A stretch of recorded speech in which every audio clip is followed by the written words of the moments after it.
again, welcome to Politics and Prose. I'm Abby Fenewald. I'm the events assistant here.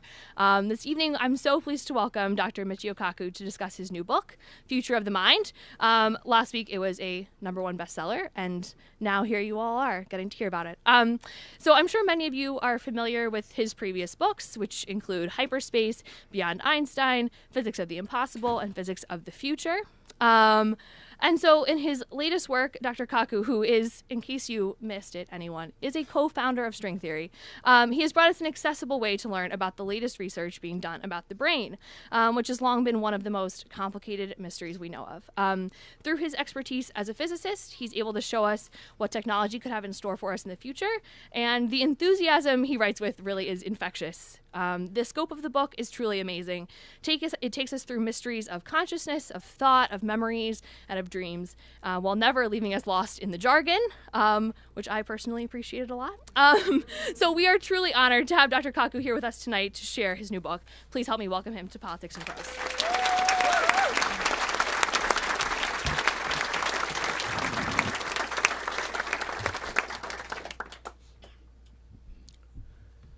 Well, after such a great introduction, I can't wait to hear the speaker myself. First of all, I have a confession to make. It's true that all these awards can sometimes backfire on you. For example, recently New York Magazine voted me as one of the 100 smartest people in New York. Great honor, I thought. But in all fairness, I have to admit that Madonna also made that same list. And next year, Lady Gaga is going to push me off the list entirely, they tell me. Now today, I'm going to talk about the future of the mind. However, it's always dangerous predicting the future. Let me quote from that great philosopher of the Western world, Yogi Berra. Yogi Berra once said, quote, "Prediction is awfully hard to do, especially if it's about the future." Well, I'm a physicist. We can predict the evolution of the universe billions of years from now. So let me quote from that other great philosopher, Woody Allen. Woody Allen once said, quote, "Eternity is an awful long time, especially toward the end." Well, you may ask yourself a simple question. What does a physicist do anyway? Well, we're the ones who invented the transistor. We invented the laser. We helped to assemble the first computer and the internet. We wrote the World Wide Web. And along the way, we also invented television. We invented radio, radar, microwaves, and don't forget, we helped to create the space program. We developed a GPS system. And we physicists love to make predictions. When we helped to assemble the internet, one physicist predicted that the internet would become a forum of high culture, high art, and high society.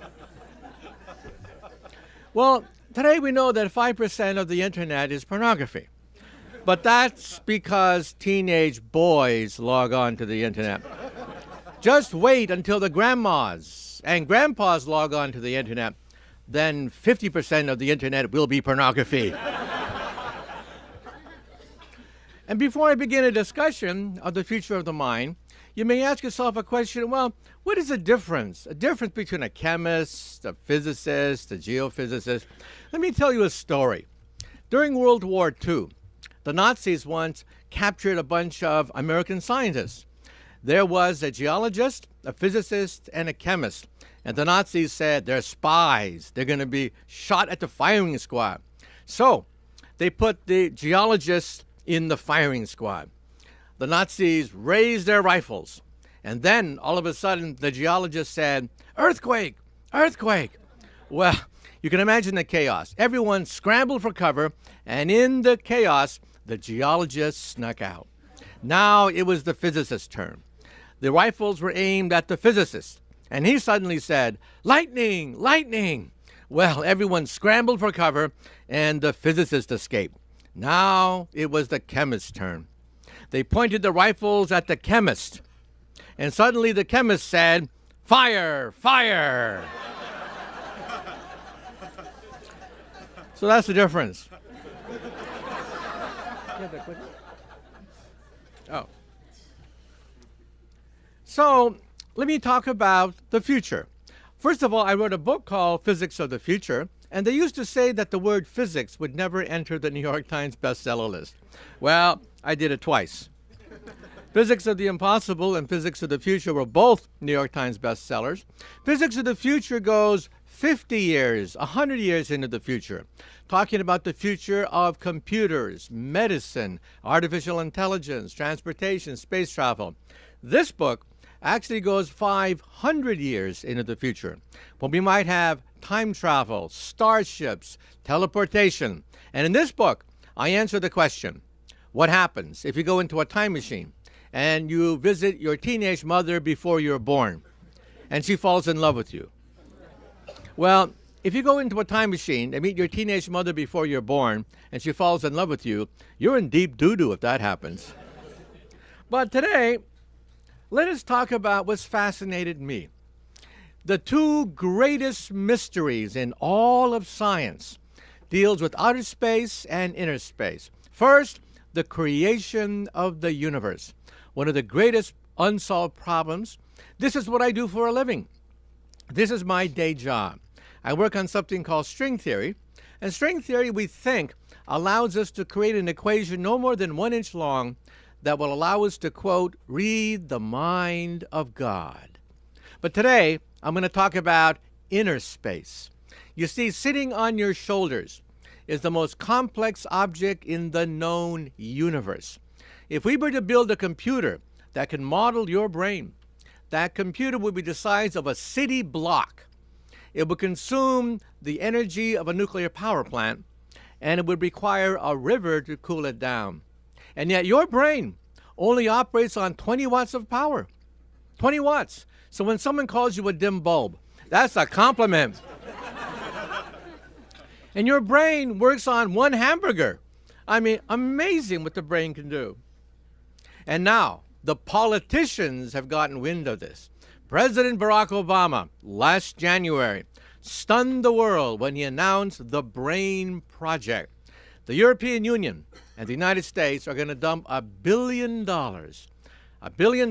to map the human brain. The short-term goal is to cure mental illness. The oldest affliction of humanity, the Bible mentions mental illness. But one day, if we have the genome on one disk with all our genes on it, and the connectome with all the connections of the brain on another disk, and you die, in some sense, you live forever. Your body, the genes of your body, the neural pathways of your personality, your dreams and hopes, all of them on a disk. And then the question is, if you die, is that really the end of you? Well, let me quote from Bill Clinton. It all depends on how you define you. So, when I was a child, I was fascinated by physics, but also the mind. I used to do experiments on telepathy. I used to try real hard to read people's minds, or telekinesis, to move objects with the mind. Well, after many frustrating years, I finally came to the conclusion that true telepaths may walk the surface of the earth, but I wasn't one of them. And Hollywood, of course, has given us a glimpse into the future. Telepathy, reading minds. Telekinesis, moving objects with the mind. Recording memories, downloading memories, photographing a dream. Believe it or not, we can do all of the above. You may not know this, but in the last 5 to 10 years, we've learned more about the brain than in all of human history combined. Telepathy, telekinesis, recording memories, uploading memories, photographing a dream. You will see that today in today's slideshow, we can do all of the above. But the movies, Hollywood is always ahead of us. We have the movie The Matrix. And in The Matrix, perhaps reality itself is nothing but an illusion uploaded into our minds. Let me ask you a question. Late at night, just before you go to sleep, have you ever had that weird feeling that maybe reality is an illusion? Maybe you're the only one that's real. Everything else is nothing but a memory uploaded into your mind. And maybe it's all a test to see whether you're smart enough to figure out that you're the only one in the universe and everything else is an illusion. Ever had that feeling? Raise your hand if you ever had that feeling. Well, you're crazy. Give me a break. You guys think you're the only one in the universe? I'm the only one in the universe. I'm in bed right now. I'm just about to go to sleep. All of this is being uploaded into my mind to see whether I'm smart enough to figure out that me being here at Politics and Prose is just an illusion. And then here's the former governor of California having the memory of being married to Sharon Stone uploaded in his mind. This is the movie Total Recall. And the movie Total Recall, for 99% of the movie, he's the good guy. You identify with Arnold Schwarzenegger. He's the good guy in the movie. And then in the final scenes of the movie, you realize that the good guy memories were uploaded. He's really the bad guy. This is the only movie I know where he's the good guy and the bad guy simultaneously. And then Iron Man, the #1 action movie last year. You realize that we can actually create Iron Man outfits guided by the mind alone. This is amazing. People who are paralyzed, can't even scratch their nose. We can now give them an Iron Man suit and they will have an exoskeleton, the gift of life once again. And now we're also looking at the possibility of robots controlled by the mind. These are surrogates, avatars. The movie Avatar, the movie Surrogates with Bruce Willis, popularized the idea. This could be the future of the space program. Space is dangerous. Just watch that movie with Sandra Bullock. Space is dangerous. Why not send a robot to the moon, guided mentally by an astronaut on Earth sitting in his hot tub? This is possible. So in other words, remote-controlled robots, controlled by someone a good distance away, is a possible future for the space program. And then telekinesis.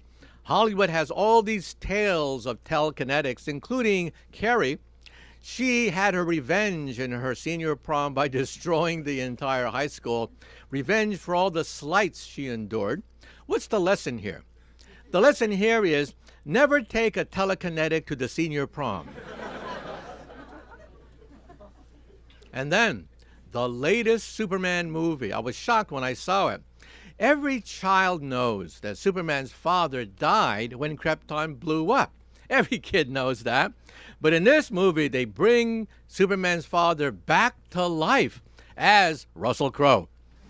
So here's Russell Crowe, Superman's father, because he's really a hologram that is activated by a computer program that has all the memories, all the neural circuits, emotions of Superman's father. Is that possible? And the answer apparently is yes.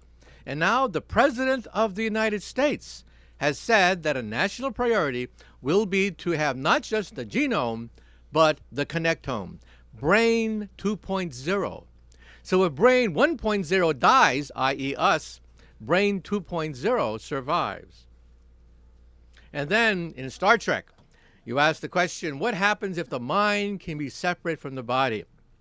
You know, hundreds of years ago, Descartes and the philosophers said that the mind and soul are different from the body. That's called dualism. But in the last 50 years, we began to think that maybe the mind is nothing but software running on the wetware of the brain. So mind and body are nothing but software and wetware. But now, if we have President Barack Obama's dream come true, then it means perhaps we can separate the two. Perhaps the mind can live on forever. We'll talk about that. Now, that's Hollywood.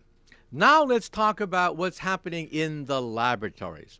What's happening is that we physicists have created a new generation of instruments that can peer right into the blood flows of the living brain. We can see thoughts thoughts ricocheting like a ping pong ball right across the brain, and we can reanalyze all these old wives' tales and theories like Freudian psychology from a new light, and that is computers using instruments from physics. On the left is your brain when it tells the truth. Nothing much happens to the blood flow of the brain when you tell the truth. But when you tell a lie, yes, when you tell a lie, first, you have to know the truth. Then you have to create the lie. Then you have to calculate the consistency of the lie with all the lies you've been telling all these years. That's a lot of brain power. Your brain lights up like a Christmas tree. So on the right is your brain when it tells a lie. And if you look at the brain, there are three basic parts of the brain. The brain is quite complicated, but there are three basic parts. And evolution gives us a guide. On the right, lower right, is the reptilian brain, the old brain. When a baby is born, a baby's brain is basically the reptilian brain. The brain goes from the back, it grows in the forward direction, mimicking evolution. So when a baby is maybe 10 years old or so, then the center part of the brain matures. That is the monkey brain, the emotional brain, the brain of social relations, etiquette, manners, the center part of the brain, the monkey brain. And then when the kid grows up, then the front part of the brain finally develops, and that's the thinking brain. So the brain basically evolves in three basic stages. Now, we can analyze old wives' tales to see whether they're true. Every parent here knows in their heart of hearts that teenagers suffer from brain damage.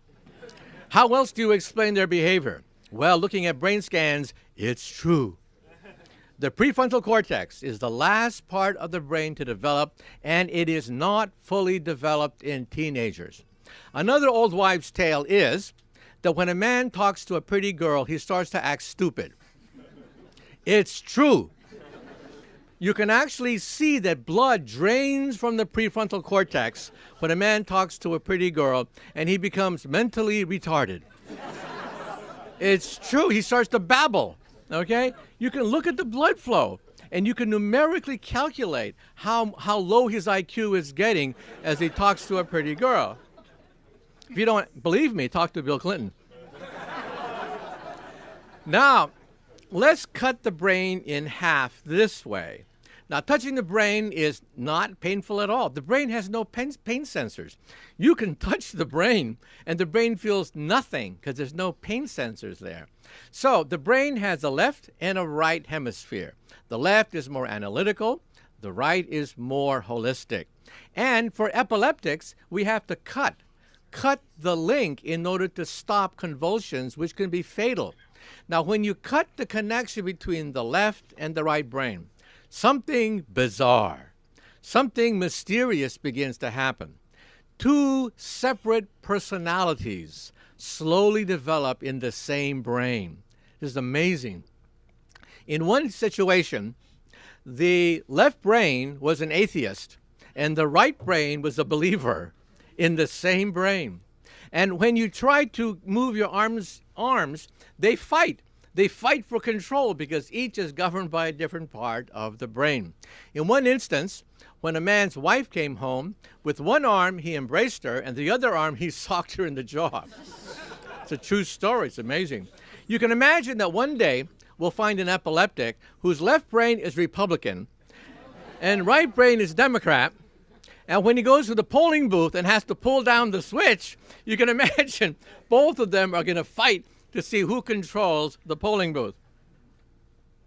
Now, back in the 1950s, this is what we did. It was clumsy. It was awkward. We put on these helmets to look at electrical activity of the brain. Not very successful at all. Today we have MRI scans. We have computers to analyze these things. So in the future, it's going to be sexy. On the upper left, already, video games are now being put via the mind. You put on a headband. The headband picks up radio from the brain. The brain is a milliwatt transmitter. And you can actually move the avatar in a video game mentally. Mentally, you can now navigate the different levels of complexity of a video game. And in the right, In the right, in Japan, this is the rage of partygoers. You put on a headband in Japan with 2 ears on it. When you talk to someone who's interesting, the ears light up. When you talk to someone who's a real dud, a real loser, then the 2 ears go like that. In the future, you will always know if you're going to go home alone at night. And I'm going to assign my students these headbands, so I will always know who to give an A and who to give an F to in my class simply by looking at their ears, okay? And again, this is the rage of Japan. And in the lower left, Apple computers and Silicon Valley, they're taking note of this because why bother to have a mouse? Why bother to have a keyboard? Why not simply have everything done mentally? You walk into a room, you have a headband, you just mentally control the lights, control the TV, surf the web, type by thinking about it.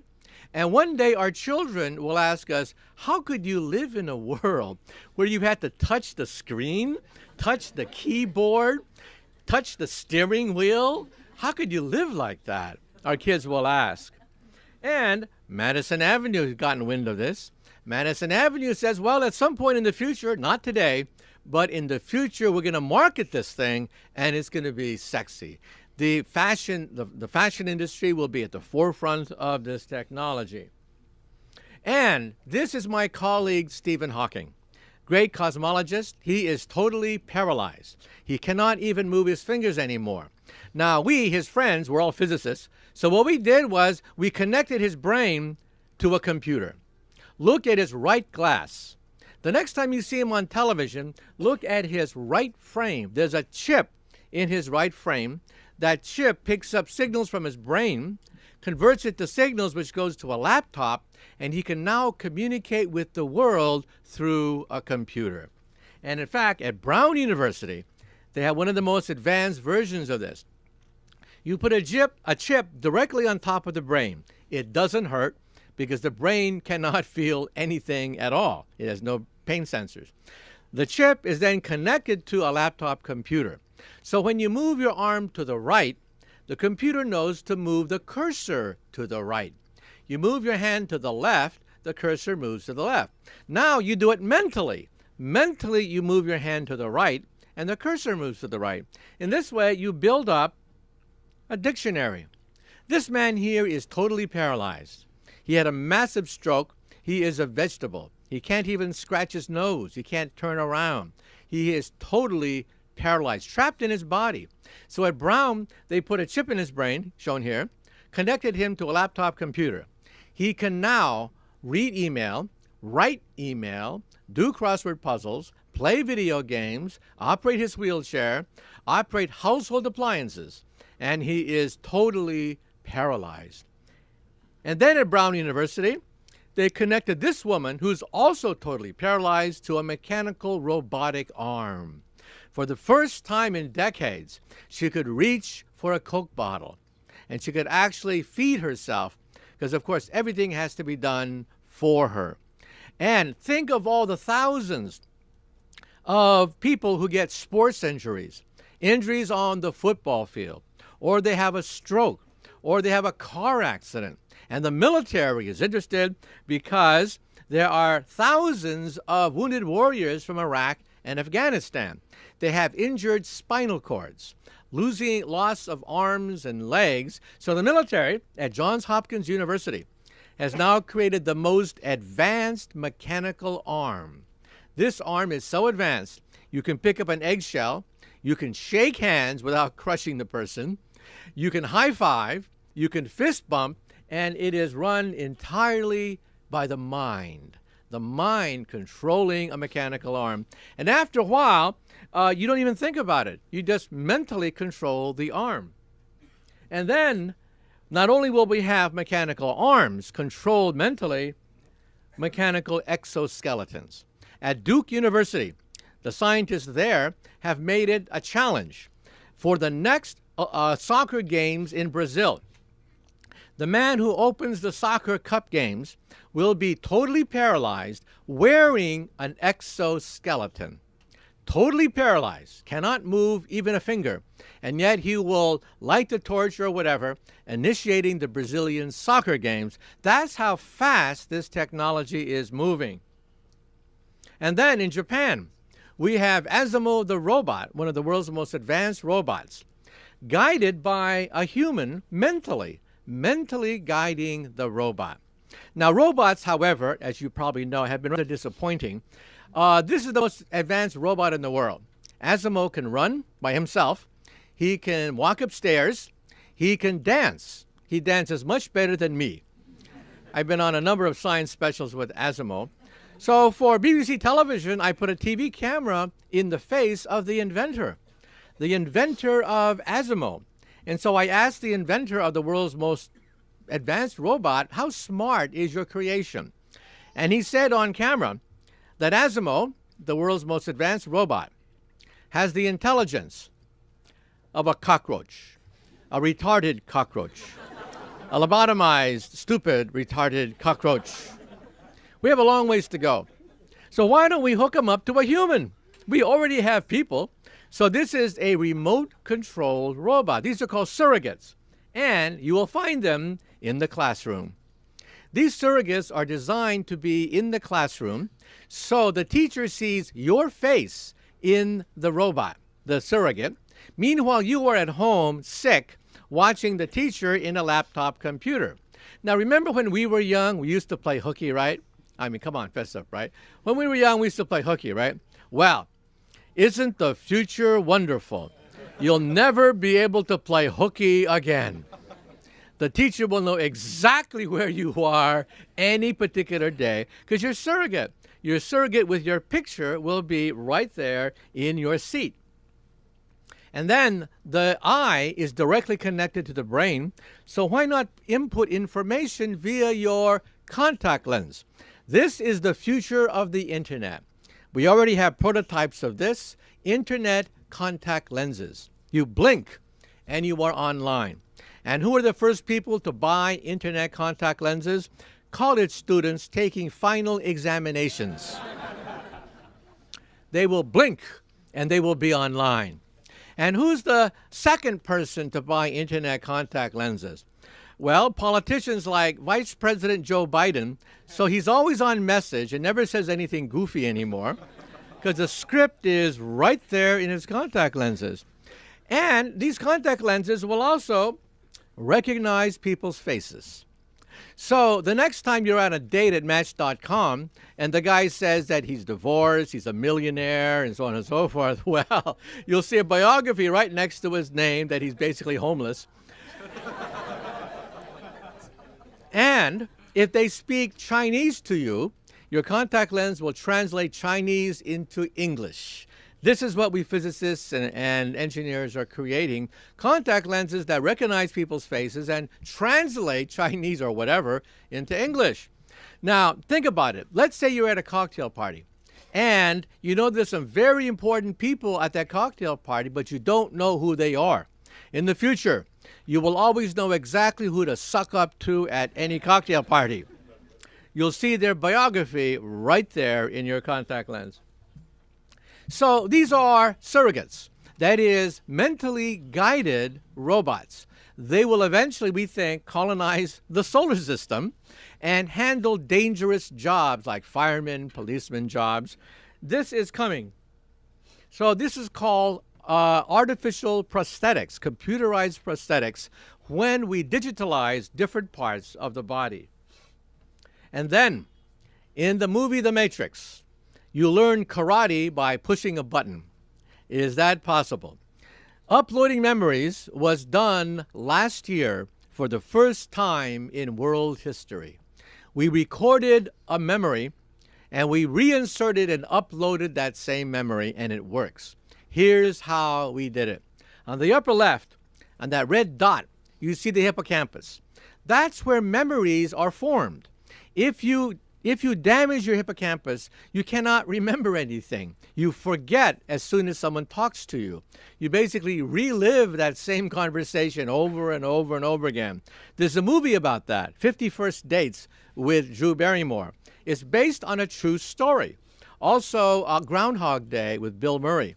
These are true instances of people who have damage to the hippocampus. So, at Wake Forest University in North Carolina, they took a mouse, trained the mouse to sip from a bottle of water. Then they recorded the message that is whizzing through the hippocampus. Then the mouse later forgot the task. Then they reinserted that memory into the hippocampus, and bingo, the mouse remembered immediately. So, at MIT, they did the same thing. They duplicated it at MIT and even inserted a false memory into a mouse. The next goal is primates. They're going to be tape recording, for example, a monkey eating a banana, for example. They'll tape record it and then reinsert it perhaps into another monkey. And then the short-term goal is a pacemaker, a brain pacemaker for Alzheimer's patients. That's the short-term goal. Think of the millions of people who will have Alzheimer's, wandering the streets, not knowing where they live, not knowing who they are. We're going to have on the upper right a brain pacemaker. You push a button, and it uploads the memory into your hippocampus. And then beyond that, who knows? Maybe you can upload the vacation that you never had. Or Arnold Schwarzenegger will upload the marriage that he never had. Okay? The implications are incredible. College students will be able to take all the courses they flunked when they were in college. Workers will be able to upgrade their skill sets as automation gradually takes over many jobs. And if that's not amazing, we can actually photograph a thought. This was once considered impossible, and now we do it at Berkeley, where I got my PhD years and years ago. What we do is we put the brain in an MRI scan, and we analyze blood flow. We calculate 30,000 dots, and then we analyze these dots with a computer to create a picture. Now, this is an MRI machine on the left. They are huge, gigantic. You cannot put one in your living room because it would collapse the floor. But on the right is the world's smallest MRI machine. It is the size of a briefcase. And how small can you make an MRI machine? Believe it or not, according to the laws of physics, the smallest MRI machine is this big. You will have in your cell phone the power to see inside your body. You will have more power in your cell phone than in a modern university hospital. So what do we do with it? We take the brain, analyze blood flow, create 30,000 dots, which is not very much. A picture has maybe 1 million pixels. So we take these 30,000 dots, put it into a computer, and bingo, a picture emerges. These are some of the first pictures ever taken of a thought. On the upper left is when you look at a picture of Steve Martin. Next to it is a computer recreation of the thinking process of the mind deciphered by computers. And you can see that it's not perfect. Well, hey, it's only 30,000 pixels. A typical picture would have hundreds of thousands to millions of pixels. And you can clearly make out animals, people's faces, airplanes, and then when you go to sleep in the MRI machine, which is rather difficult, but if you go to sleep in the MRI machine, it prints out a picture of your dream. And in Germany, they did the first experiments on lucid dreaming. Another old wives' tale. Lucid dreaming is when you are awake when you dream.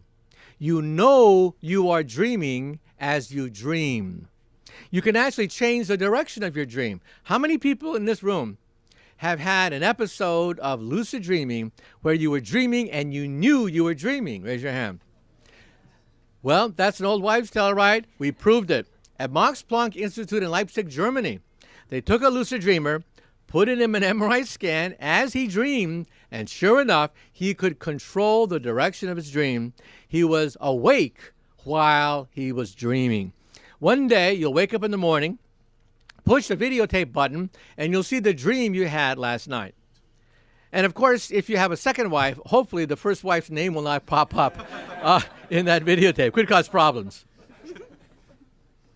And why is President Barack Obama making such a big deal about this? because the short-term goal is to cure mental illness. About 15% of humanity at some point or other has some kind of mental breakdown, the most severe being schizophrenia. It turns out that many household names, movie stars, actors, actresses, composers, great artists, all of them suffer from bouts of mental illness. On the upper left is Margot Kidder, who played Lois Lane in the Superman movies. You probably read that a few years ago she was found homeless, stark naked, hiding behind some trash cans, cringing behind some trash cans. She suffered from bipolar disorder. Catherine Zeta-Jones. The list goes on and on and on. Now, we put these people in a brain scan, and we actually can see how the brain malfunctions. If you put a schizophrenic who hears voices in a brain scan, the left part of the brain, the left temporal lobe, lights up. That's what happens when you talk to yourself. When you talk to yourself, the left part of the brain lights up. But the front part of the brain, the thinking brain, is aware of that fact. In these people, the left part of the brain generates voices, but the front part of the brain is unaware of it. They are not aware of the fact that they are talking to themselves. So if one day you all of a sudden have a voice in your mind without your permission, you call that madness, right? Well, that's what madness is. When the front part of the brain does not talk to the left part of the brain, that is called madness. And one day we will perhaps cure some of these and even understand history. History, even the Bible mentions mental illness. Joan of Arc is one of the great legendary figures from our history books. A teenager who changes European history. An amazing story. She thought that she talked to God. Well, psychologists have since then said that maybe she suffered from hyper-religiosity. If you go to a hospital where we have stroke victims, epileptics, people with epileptic lesions right about here, about 10-20% of them have hyper-religiosity. They see demons and ghosts everywhere. If it rains, it's because a ghost or a spirit was punishing you. We think that perhaps she suffered from this, and we can actually artificially duplicate it with radio. We physicists have created a helmet, the God helmet. You put on the God helmet, it shoots radio into that part of the brain, and you have rapture, religious rapture. You think you're in the presence of great spirits. You become hyper religious, putting on the God helmet. So, to test the God helmet, we put two people inside. One was an atheist, and the other one was a nun. The atheist we chose was Richard Dawkins. Yes, we put Richard Dawkins in the God helmet, zapped his brain. He had rapture all of a sudden, communicating with the great gods. And we put a nun to see whether we can change their religious point of view. Well, afterwards, Richard Dawkins said, nah, he's still an atheist. But the nun said, God created us with a radio connecting us to heaven. God meant it to be that way. You know, you can't win. You can't change people's point of view. But for me, perhaps the most fascinating thing about the brain is super geniuses. We walk the surface of the earth with geniuses that are off scale, artistically, musically, and mathematically. This man here can take a helicopter ride over Hong Kong, London, or Manhattan, one helicopter ride, and draw the entire landscape of Hong Kong, London, and Manhattan from memory.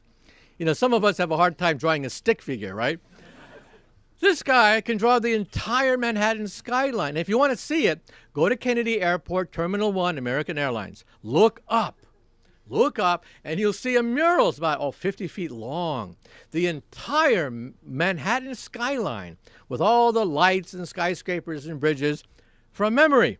And it turns out that there's a case of a young boy. A bullet went right through his left temporal lobe. Also, a man who dove into a swimming pool bashed the left part of his brain on the bottom of a swimming pool. Both of them later emerged as super mathematical geniuses. They could perform mathematical operations that even a supercomputer would have a hard time duplicating. Now, tonight, after today's lecture, do not pick up a hammer. Do not bash yourself with the left temporal lobe, hoping to become a super mathematical genius. But, we brain scan these people. We have brain scans of these people. Kim Peek, who actually died a few years ago, was the basis for the movie Rain Man with Tom Cruise.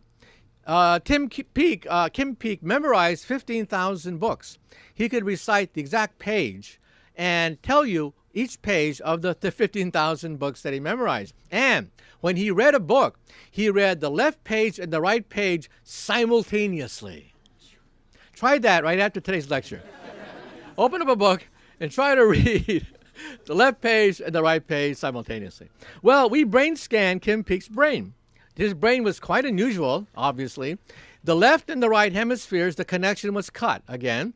And so that's why he was able to read 2 pages simultaneously. He literally had 2 brains inside one. And then, who was the greatest scientific genius of all time? According to Albert Einstein, it was Sir Isaac Newton. Sir Isaac Newton was a very strange man. He was incapable of small talk. He could not chit-chat with you. He had no friends, no girlfriends, no men friends, just no friends at all. You would not want to invite him for dinner. And if you want to see people like this, just watch The Big Bang Theory on CBS television. Clueless with women. Totally socially awkward. This is called Asperger's syndrome. The creator of mechanics, the universal law of gravitation. Paul Dirac, the creator of quantum field theory. Both of them, we think, suffer from Asperger's syndrome. I interviewed one of these people for my radio show, Daniel Tammet. He memorized pi to about 15,000 decimal places. It took him about 8 hours. 8 hours, 3.1419. I mean, I can't go beyond that. He just went on going for 8 hours, right? So I asked Daniel, how do you do it? How do you memorize 15,000 decimal places? And he says, oh, it's easy. I just associate a color with every digit. And I said, well, that's nice. How do you memorize 15,000 colors? And he said he really didn't know. Now, this is called eidetic memory. We've analyzed these people. Television specials have been done about them. We have a theory about them. You see, every textbook says that the brain records, but then memories dissolve with time. Given time, memories fall apart and decay. Every textbook says that. Now, maybe we don't believe that anymore. Some people now believe that forgetting is a very precise biochemical process. So the brain records, and then the brain erases. In these people, the erase button is broken. In other words, they have forgotten how to forget. Remember, all the theories of super geniuses relies upon the memorizing process. They must have incredible memorizing abilities. No, it's not that at all. We now believe that it's the forgetting process. These people don't forget. They remember exactly what they were doing 30 years ago, May 2nd, 4 o'clock in the afternoon. So why don't we have it? We have this capability. We're genetically almost identical to these people. We have this capability. But you see, evolution gave us the erase button because it is actually bothersome to have this photographic memory. One woman in Los Angeles, you probably saw her on television, they interviewed her. She sees a split screen. One part of the screen is today as it evolves. The other is a day 30 years ago that she is reliving second by second. And it's annoying. For her, it's annoying. However, I wouldn't mind having that capability doing a calculation or in college. And then Einstein, the greatest genius of modern times. Believe it or not, his brain is still with us. When he died in 1955, unknown to everybody, the doctor held Einstein's brain in his hand, and he had this existential shock, realizing that he had in his hand the greatest genius of modern times, a certified genius. What did he do? He put it inside a bottle and put it in his living room for 30 years. He kept it in a cooler in his living room. He drove across country, put Einstein's brain in a mayonnaise jar, and took it all the way to Berkeley. Well, the brain is now at Princeton. And you can actually see the brain. There have been a number of specials on it. The brain is different. And in the book, I won't go into the details, it actually analyzes Einstein's brain. And then, if we have all these knowledge of the thinking brain, why not reanalyze Sigmund Freud? Freud had all these bizarre theories of Oedipus complex and superego and ego and id, libido, right? Well, now we can. We can now actually see the libido, the superego, and the id at work as blood flows ricocheting across the brain. For example, the pleasure center, the libido, we found it. It's called the nucleus accumbens. It's dead center inside the brain. And if you take a mouse and put 2 electrodes in the mouse's nucleus accumbens, the pleasure center, and hook it up to a telegraph key that the mouse can then tap, the mouse will hit the telegraph key, exciting its pleasure center, twice a second until it dies of starvation. So they next took a dog and a cat. Finally, they went up to a dolphin. The dolphin could swim forward, hit an electrode, and excite its own pleasure center. The dolphin would then hit it a few times a second until it realized, I am dying. I will die. At that point, the dolphin stopped, got some food, and then came back. Dolphin's not stupid. Well, I'm going to try to wrap up because I want to get to signing your books. But consciousness, I also have a discussion of consciousness. I think that you can numerically rank consciousness. You know, there have been 20,000 papers written about consciousness by poets, musicians, philosophers, scientists. 20,000 papers written about consciousness. Never in the history of science have so many written so much to produce so little. Well, I give a numerical ranking. I'm a physicist. We like to rank everything, give numbers for everything. And I believe that even animals are conscious. Most scientists would say that only humans are conscious. In fact, that's the dominant point of view. Only humans are conscious. I'm a physicist, not a biologist. We believe in continuums. So animals like cats and dogs, I think, are conscious, except they have a different kind of consciousness. For example, how many people here in this room have a cat? Raise your hand. Oh, quite a few, right? Well, when you come home, doesn't the cat come up to you and purr and rub next to your leg? And you say, oh, nice putty tat. And then the cat goes, huh, and then stomps off by itself. Ever notice that? Well, if you could brain scan the cat's mind, you would have a totally different point of view. When you come home, the cat says, I have to mark this human with my hormone. So it's marking its property. I own this human. Other cats, stay away. This is my property. I've trained this human to feed me twice a day. I trained this human. Good human. Good human. And why does the cat go off by itself? Because the cat is descended from the wild cat. It's a solitary hunter.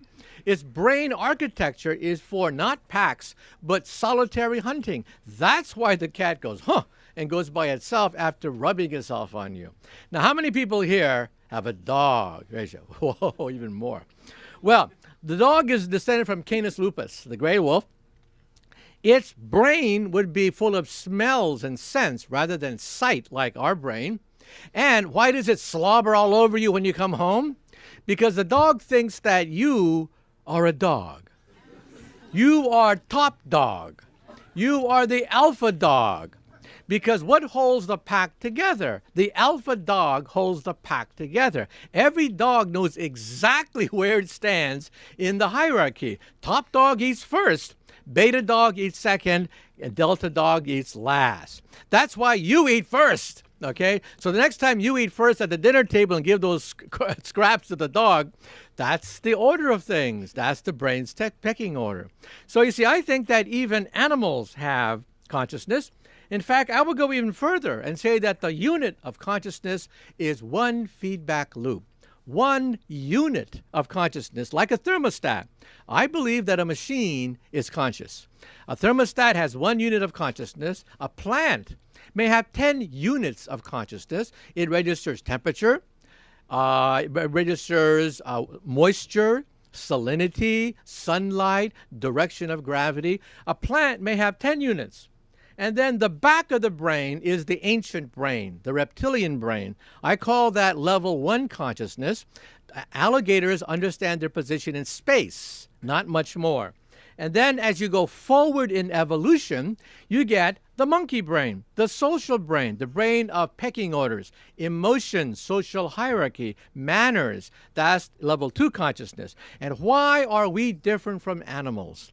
I say we are different from animals because we plan for the future. Animals do not. Animals have no concept of tomorrow.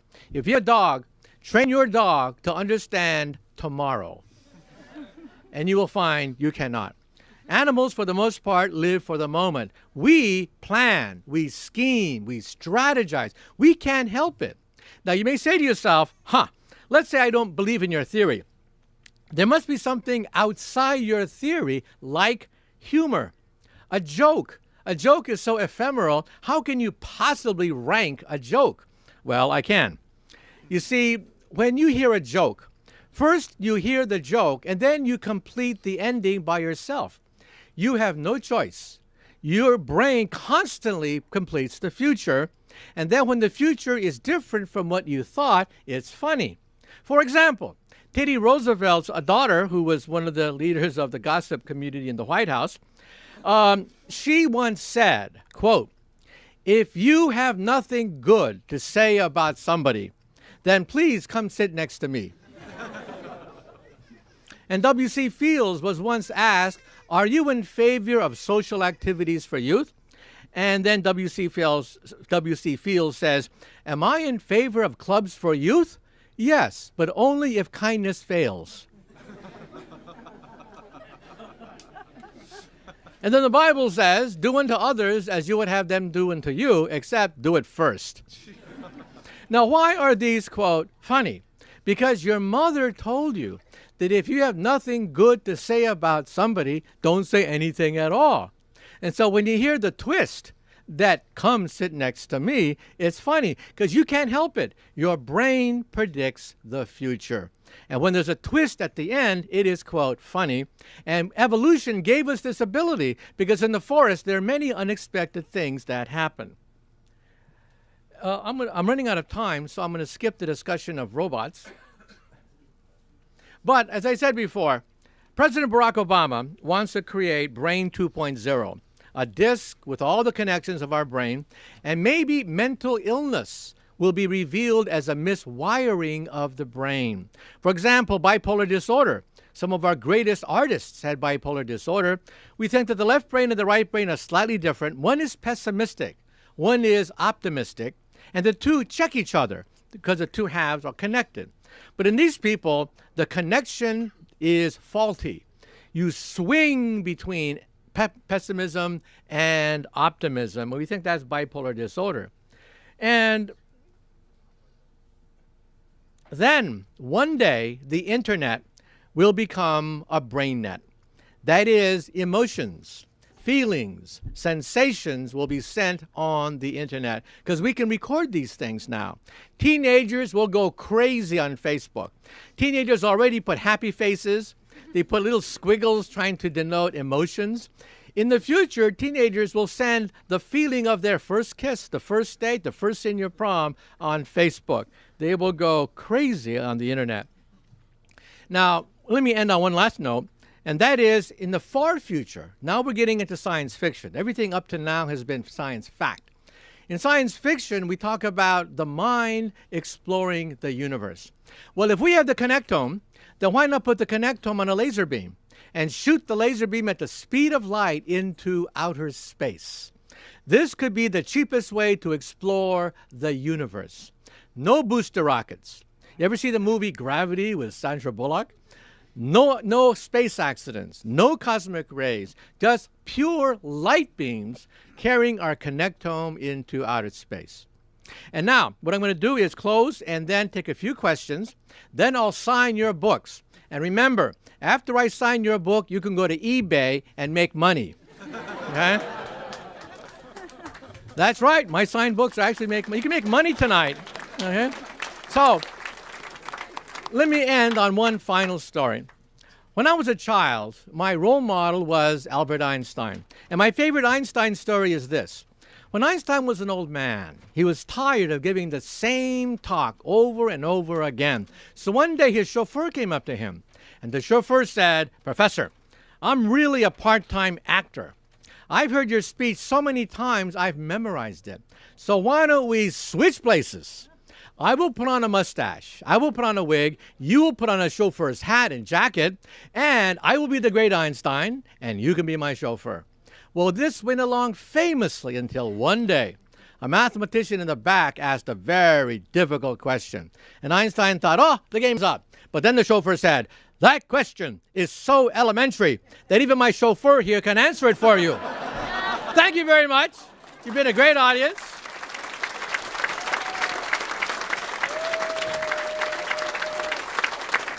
And we'll take a few questions. We have a microphone right here. And after that, you can make some money, okay? So we have 2 microphones, right? Okay. Yeah. Hi. Yeah, I actually had a question, kind of relating to 2 points that you brought up.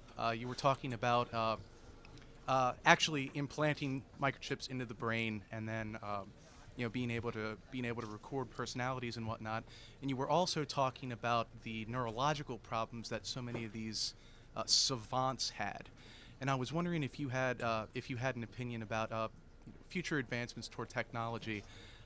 Do you think there's any possibility of simulating those savant-like abilities in our own consciousness, using that technology to regulate those, so that maybe it's not so detrimental to day-to-day life? Okay, the question is it possible using this technology to maybe switch on or off savant capabilities? Well, we are finding more and more about how the brain is being wired. For example, out-of-body experiences. We can actually create out-of-body experiences like on a light switch. When you open the brain of an epileptic and you look at the juncture between 2 parts of the brain, the visual part and the motor part, and excite the boundary between them, the brain gets confused and you have out-of-body experiences. So we can actually induce out-of-body experiences like turning on a light switch. And then near-death experiences. We can actually duplicate near-death experiences. What happens is pilots who are in an ultracentrifuge, they're exposed to many G-forces, blood drains from the brain, and blood drains from the outside of their vision, so their peripheral vision contracts, creating a tunnel with the light at the end of the tunnel.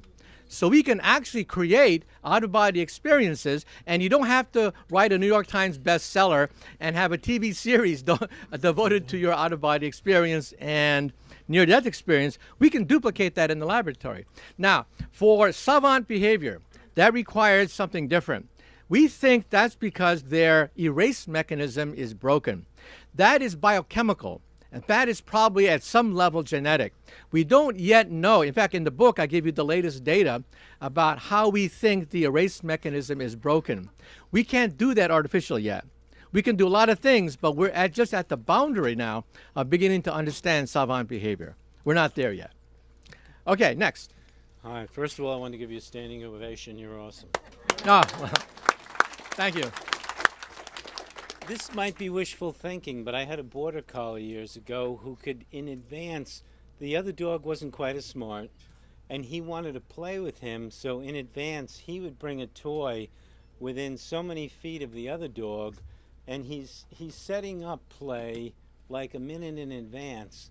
And I was hoping that was, even as a proto version of possibly predicting the future, was setting up a future event. Yeah, well, animals can see the future a little bit. For example, a hunter.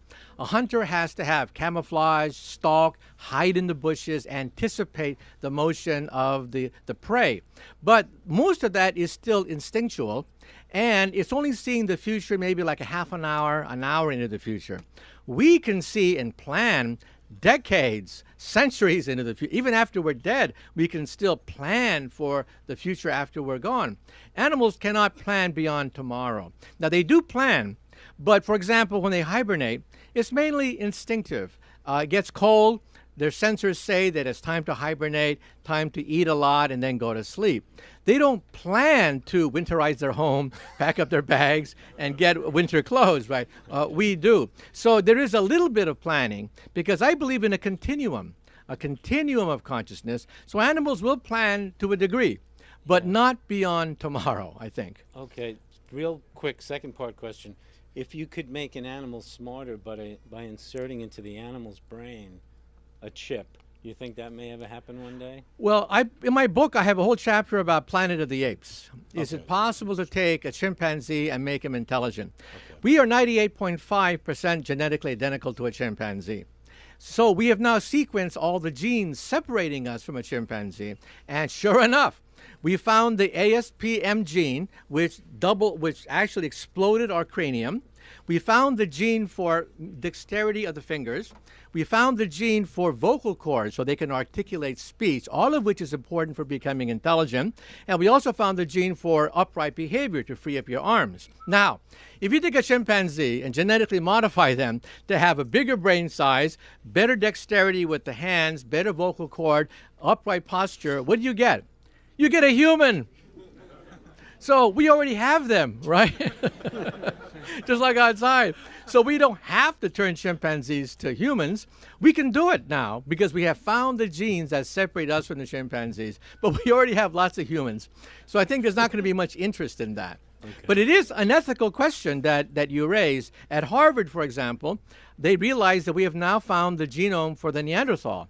And so they estimate that for $30 million, you can probably bring a Neanderthal baby back to life again. Okay, they even worked out the details of how they might do it. But then there's an ethical question. If you have a Neanderthal baby, do you put him at Harvard or a zoo? I mean, you know, the mind boggles at these kind of ethical questions, yeah? So the surrogates for exploring outer space sound very interesting, but isn't there like a fundamental limitation, which is the speed of light? That's right. Will cause delayed reactions with moving them? Yeah, it takes about a little over a second for you to communicate with an astronaut on the moon. So going to the moon via surrogates is ideal because there's only a second delay. Now Mars is up to 20-minute delay. So it's not such a good thing going to Mars because of the speed of light. There is a delay problem. But again, for most operations, near-Earth operations in space, space station, space shuttle, the moon, the speed of light is not such a big deal there. And that's why we think that surrogates could become the pioneers for outer space. For example, it costs $10,000 a pound to put you in orbit. That is your weight in gold. Imagine your body made out of solid gold. That's what it costs to put you into outer space. Why does it cost so much? Because of life support. Life support uses up most of the valuable ingredients to put you on the moon. To put you on the moon costs about $100,000 a pound. To put you on Mars is about $1 million a pound. That is your weight in diamonds. Okay? So now you begin to realize that, hey, maybe we don't need life support. Maybe robots don't complain. They don't sue you. They're not unionized, and they don't have to come back. So that's a tremendous bonus. Yeah. Next. Okay. Yeah. Yeah. Just. Okay. Yeah. So I'm a fourth grader and I'm studying memory, but in my class, but wouldn't if you had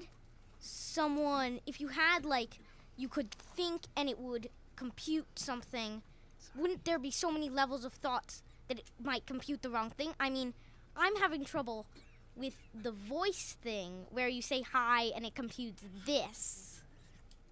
So, how would we do? Well, you're absolutely right. People who have trained their brain to operate an arm, it's like riding a bicycle. You have to learn a whole new vocabulary. You have to think a certain thing, like, you know, moving an arm that you don't have, and all of a sudden the mechanical arm starts to move. So, however, monkeys that have been hooked up, they eventually treat the arm as if it was their own. If you see videotapes, you see monkeys just grabbing a banana, eating a banana with their mechanical arm, not even thinking about it. It's just part of their body. And of course, at the beginning, it is painful. It takes several hours. It takes several hours to master these things. So you're right. One thought may have the wrong consequence. But after a while, it becomes second nature, like riding a bicycle. You don't even think about it. You just think, and all of a sudden the mechanical arm and leg does what you want it to do. But it's only at the beginning is it very clumsy, okay? Like you think, Yeah. I wish he was dead, and all of a sudden your arm's like, Yeah. Yeah, like Iron Man, right? Okay. Oh, last question, then I'll sign your book. Okay, last question. Are you familiar with the Mars One project at all? Well, why don't you tell people? Okay, so the Mars One project is essentially a privatized mission for humans to get onto space in 2022 or 2024, I believe. And they're never going to come back. The thing is, they're going to stay there forever, and there's no chance of them coming back, basically. And they're planning on televising this, sort of like the world's biggest reality show on who's going to get to go to this on this thing. So my question to you is, it's sort of offbeat, but what do you think about that? Obviously, a surrogate would probably be the better choice there, but I just can't believe that they're. First observation: you're not going to get me on one of those things. No, no. A one-way ticket to Mars. Yeah. I can't believe that people are like tens of thousands of people have applied to become a part of this thing. Well, they want to go down in the history books I permanently. Guess so. I can't. But a surrogate would, as mentioned here, have a bit of a problem. It takes up to 20 minutes for radio to go from the Earth to Mars and then back again, 40 minutes. Yeah. And that's an awful long time for a command for a robot. The Mars rover has this problem. The Mars rover is guided by people with a joystick. And yeah, there's a 20-minute delay going forward and backward. So you got to be very careful so you don't make a left turn and 20 minutes later it goes in a ditch. So you have to be careful when you do this. But yeah, personally, I think that surrogates is the cheapest, most economical way to explore the solar system. Mm-hmm. And personally, I think that even though people sign up for a one-way ticket to Mars, what happens if they change their mind? You know, the thing I wonder about is the psychological implications of a few people spending a lifetime together on a desolate planet. We have not even a lifetime. You know, your oxygen runs out. Yeah. You know. See that movie with Sandra Bullock. Okay, well, I think we have to close. I'll sign your books now. Okay.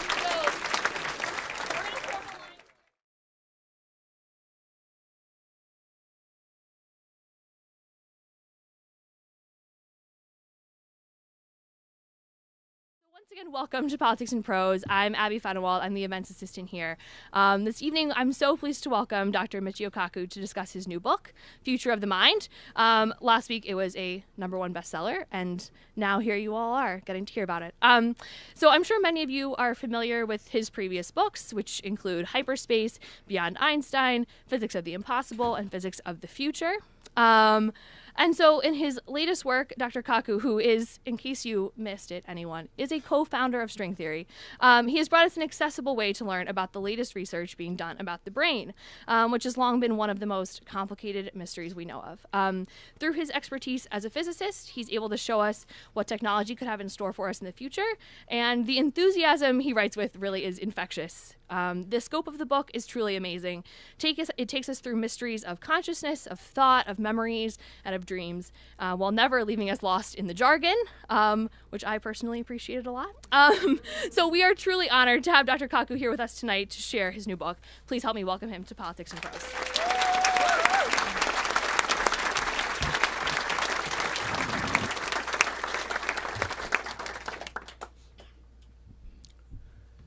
Well, after such a great introduction, I can't wait to hear the speaker myself.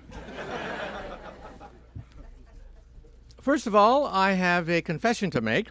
It's true that all these awards can sometimes backfire on you. For example, recently New York Magazine voted me as one of the 100 smartest people in New York.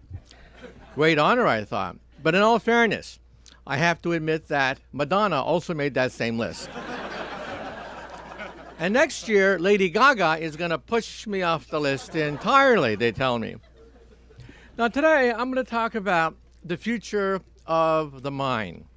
However, it's always dangerous predicting the future. let me quote from that great philosopher of the Western world, Yogi Berra. Yogi Berra once said, quote, "Prediction is awfully hard to do, especially if it's about the future."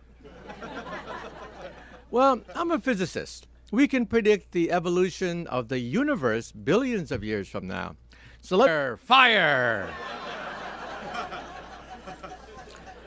So that's the difference.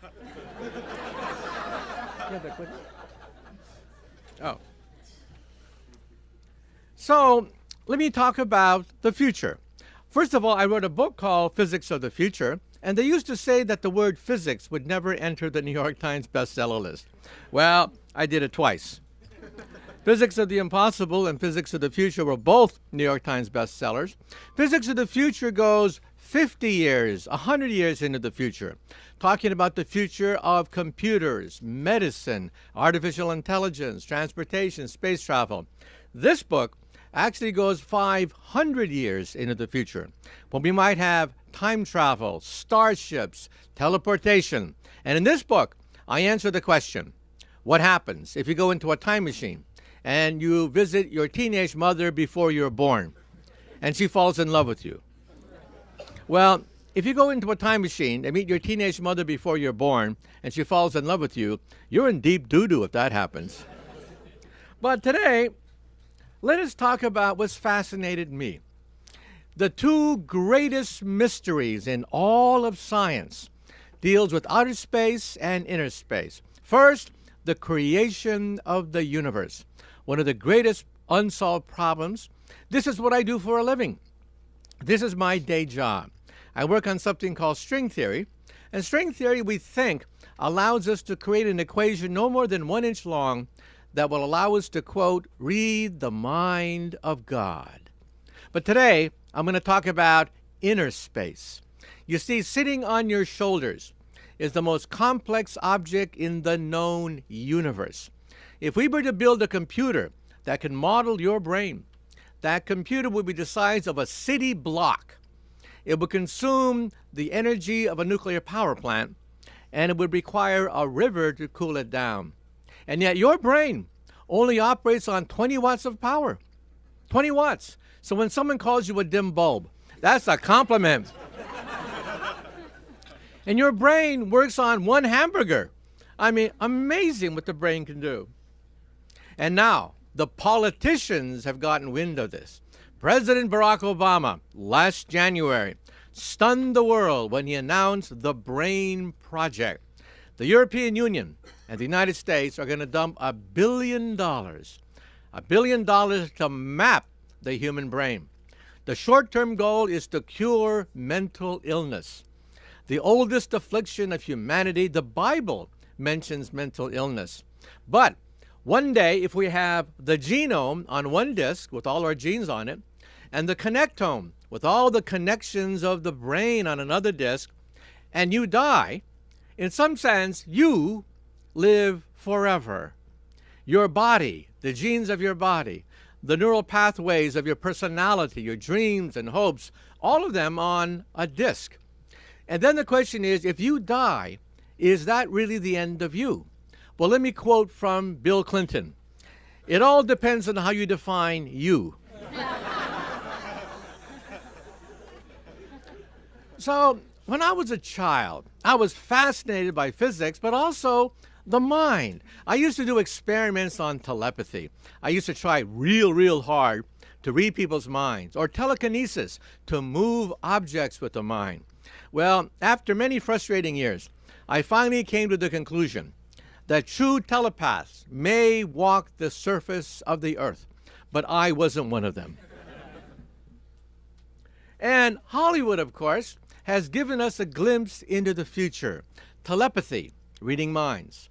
Telekinesis, moving objects with the mind. Recording memories, downloading memories, photographing a dream. Believe it or not, we can do all of the above. You may not know this, but in the last 5 to 10 years, we've learned more about the brain than in all of human history combined. Telepathy, telekinesis, recording memories, uploading memories, photographing a dream. You will see that today, in today's slideshow, we can do all of the above. But the movies, Hollywood is always ahead of us. We have the movie The Matrix.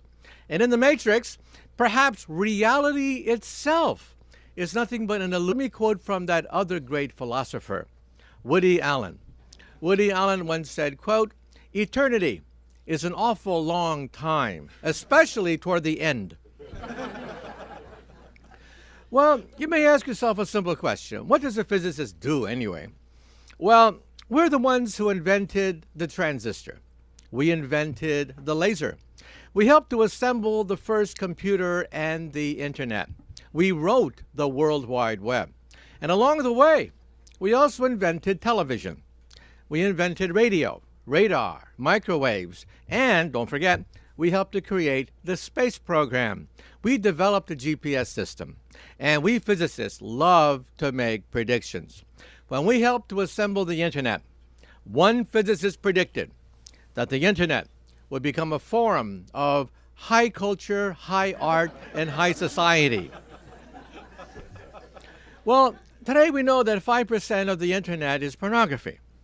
But that's because teenage boys log on to the internet. Just wait until the grandmas and grandpas log on to the internet. Then 50% of the internet will be pornography.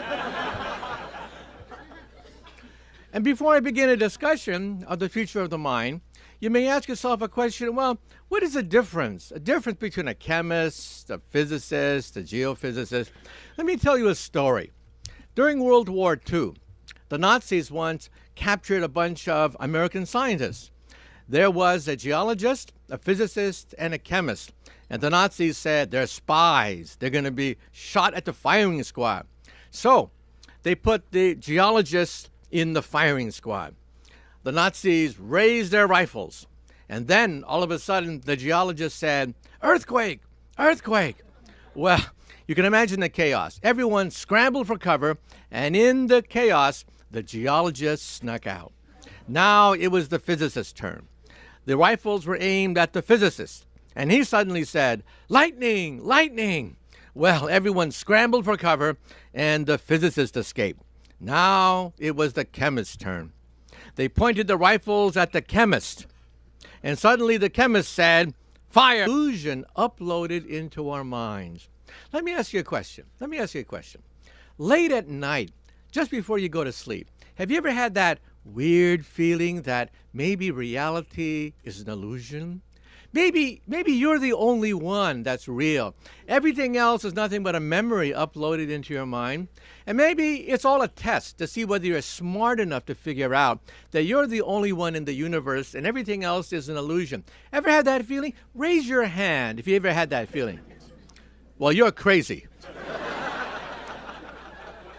Give me a break. You guys think you're the only one in the universe?